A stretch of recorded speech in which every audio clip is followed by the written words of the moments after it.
Thank you, Mike. And our last panelist is Sushila Raja, a sociologist and qualified counsellor who has also worked in the UK and South Africa. She is a volunteer with the Bureau of the Commissioner General and conducts a very effective counselling program within the centre. But I should also add, because we not only need to help the beneficiaries, we also need to make sure the background they go into is a productive one. So she also conducts capacity building programs for government officers of the district secretariats in which the beneficiaries will be working in the future. Thank you, sir.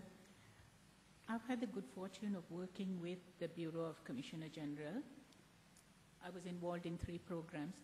The first being the mentoring program, where I was involved with a number of others in training about 10 counsellors who then went on to train the beneficiaries just before they left to join the community. The second program is the psychosocial program, which is quite innovative in that we ran a 6 weeks program counseling the beneficiaries to counsel themselves and to become counselors.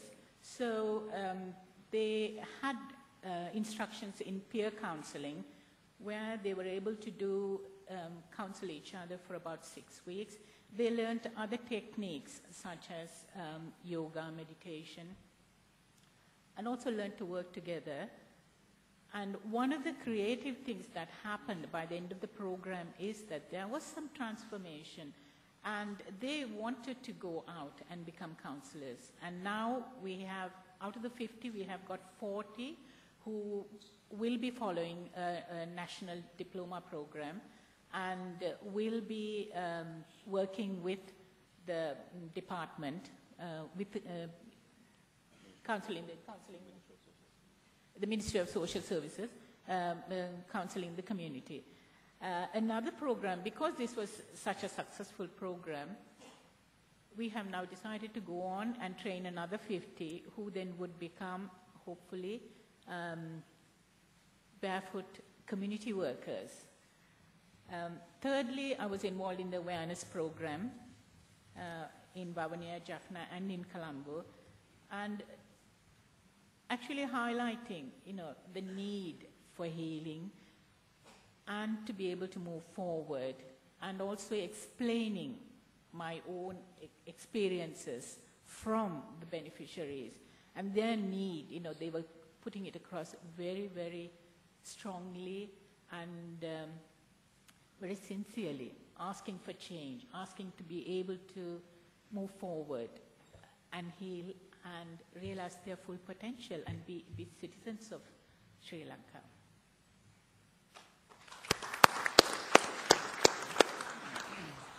Thank you very much. You've now been able to hear a lot of the work that was done, and members of what I would call the rehabilitation team. I'm very pleased that we had a couple of ladies, because I should note that though I much admire the work the General has done, perhaps my favorite hero in the rehabilitation process was the captain in charge of the area where the girls, the former female combatants, were being rehabilitated. And she looked about 18 herself. But whenever the girls were leaving, there were just floods of tears on either side. And this, to me, was a testament to the way in which these people work together so well. We do have some time for questions, so could I throw the floor open now?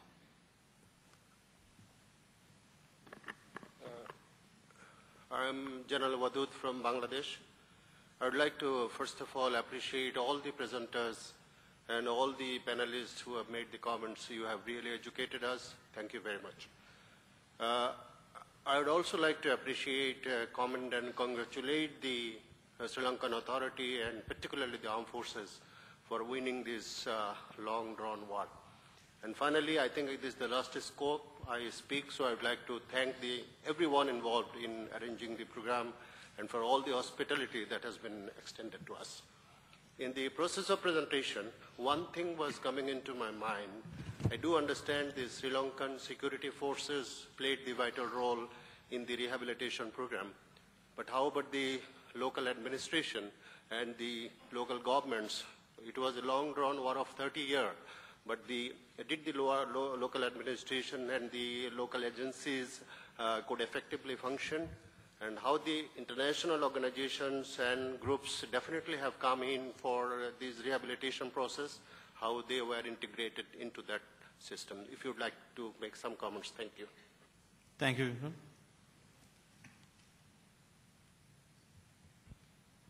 Thank you very much for the question.